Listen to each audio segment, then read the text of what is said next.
Did you ever ask yourself why happiness doesn't seem to stay or doesn't matter what you achieve? Staying happy is just not a thing. You might be happy for a few days or weeks, but later you realize, did you start feeling just as before or even worse? I'm currently at a stage in my life again where I'm not just not happy, but it got so bad that I start questioning myself, what I'm doing. I start to question everything again, because there was already a time in my life where I kind of realized that everything I'm doing doesn't make me fully happy long term. So I'm again at a point where I try to figure out what I'm doing wrong, but actually I realize again and again that being happy is some sort of a illusion. And in this video, I'm gonna tell you why. And I'm gonna tell you how to make things better or how to feel better.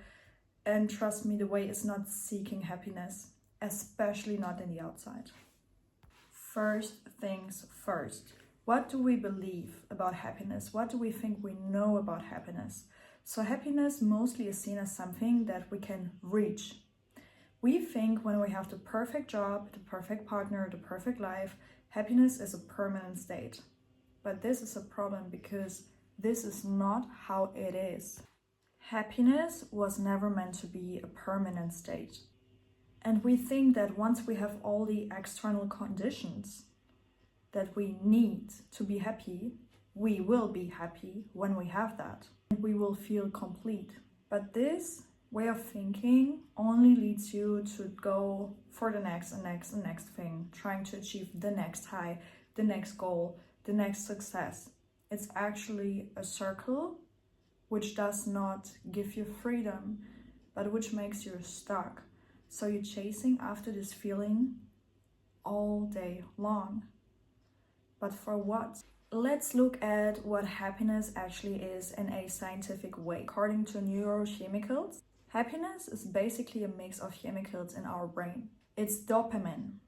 You feel it when you expect something good. Serotonin, a more stable sense of well-being and contentment. Oxytocin, which is for connection, bonding, and trust. And endorphins, which are like natural painkillers, brings a sense of euphoria. So these chemicals are designed to spike, but not to stay. So they rise, but then they naturally go down again. And here's an important thing, our brain actually gets used so quickly and easily to something that excites us. For example, if you get a new phone, it might feel great for a week, and you know at which point I'm already at. I have a new phone right now and I'm filming this video with my new phone.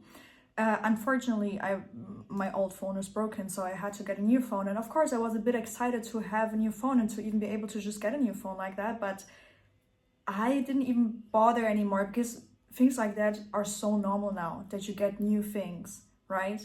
It's so normal for us, especially the current time where we live in and where we come from, to have everything accessible at any time.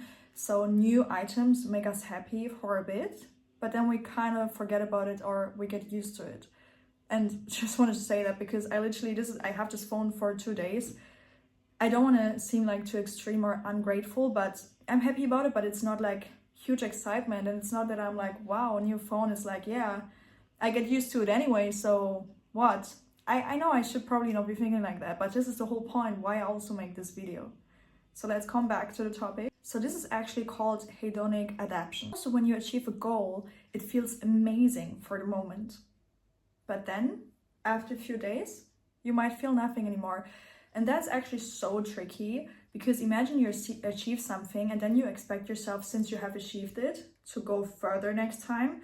But maybe it was already pretty hard to achieve it and you don't give yourself enough credits, and the next time you might not be able to come on this level anymore, but below. So it's not only that you don't feel happy long term, you might even be starting beating yourself up because you were here and you're not gonna reach here, but eventually you being below later on, like depending on a goal. But this is so unhealthy, and it really destroys ourselves. This is why happiness is temporary by design. We never meant to feel happy all the time. Just think about the bad things happening, the darkness. It has to be there so that we can see the good and we can feel good and we can be happy at some point. But we constantly look for happiness in external things. We often believe we need more from the external world, like more success, more validation, more attention. But in reality, we're just looking for happiness in the wrong place. So just think about it. If happiness is temporary, what should we actually be looking for? Most of the time, what we actually want is inner peace. And this is why I created this whole channel. I want to help people such as you watching this, creating an inner connection to yourself and coming into a state and presence of inner peace. How can we be at inner peace when we feel safe within us, when we give love to ourselves, when we know who we are, and when we understand that we can trust ourselves? Inner peace is not a spike of high. It's not an excitement. It's also not a perfect life. It's the calm feeling of being grounded within yourself, no matter what happens around you. And that's where true fulfillment begins. And now let me give you some tips how to come to inner peace and how to be more at peace in general. So first of all, something I have to say as a yoga teacher, yoga is a beautiful way to connect to yourself, to your breath, to your being, to work on your concentration and even on your physical health. Let me just give you an example. Like me personally, I do have ADHD, so it's like anyway super hard staying at one topic for longer. And it's even super hard for me sometimes making videos like that, because I feel like it seems like in my brain that I get my point clear, but when I don't have a guideline or like a really good structure for my videos, I will just lose myself in topics. So, and this actually also is something which brings me out of my inner peace. So when I visit yoga classes, I'm able to focus mostly all the 90 minutes just on my breath, on myself, on my movements, on my internal state. And the more often I do it, the more I feel grounded and connected to myself, because in those moments, I'm truly here in the moment. And when you're truly in the moment, you will experience inner peace naturally. And I will tell you why. We often think that when I just sit here and I accept that I'm here, that I am in the current moment. But no, when you constantly think about tomorrow or yesterday, or you worry about the future, or you're angry about the past, or whatever it is, you're not in the moment, your mind is somewhere else. So when we're fully in the moment, this brings us peace. So through yoga, we can do that. And through yoga, you can also build a connection to yourself. The same with meditation. Yoga is actually meditation, right? It's just like a movement meditation. So meditation and yoga go kind of hand in hand. What else you can do is start journaling and self-reflect. Because when you do so, you will also understand. You can ask yourself the questions: what did I achieve in my life, and for how long did it make me happy? Why am I currently not happy? What is it? And maybe you come to the realization that, okay, happiness, currently I'm not happy, it can have many reasons, but are you currently at peace? Why are you not at peace? Maybe there are things in the outside which are shaking you. Maybe there are things in the outside which are really, really hard for you to deal with. But if you come to inner peace, everything in the outside, doesn't matter how much it shakes, it will not get you as bad. It will not bring you out of your concept, out of your life, out of your being.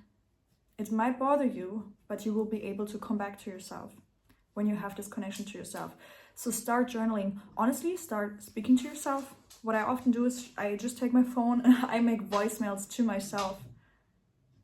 It's just to speak with myself, to speak it out loud, because journaling is nice, but sometimes I'm not as fast in writing. And I know when I just start speaking to myself, way more things even come up and come out. So I reflect more and more, and this is actually great. This is great. Yoga, meditation, journaling, self-reflection. Also try to disconnect from your phone, disconnect from social media. I know it's so hard for us, but try to not be there and scroll. Rather read a book. And I mean a special kind of book, like read a book which will help you with your mental state, with inner peace. Read the Bible, read whatever you want to read. Read something about self-improvement, read something about how to focus better, how to have a connection to myself. And trust me, I'm saying that, and I haven't had 0% of any connection to myself. I was never in a moment. I was struggling a lot. And the reason why I do this video again, this is also a reminder for myself, because lately I'm struggling a lot. And I think when I do this and this and that, I'm happy again and I'm at inner peace. But no, things in the outside will always happen to bring you out of happiness and joy. Things in the outside are always going to happen who challenge your inner peace. And the challenge is to come back to the inner peace and be in trust.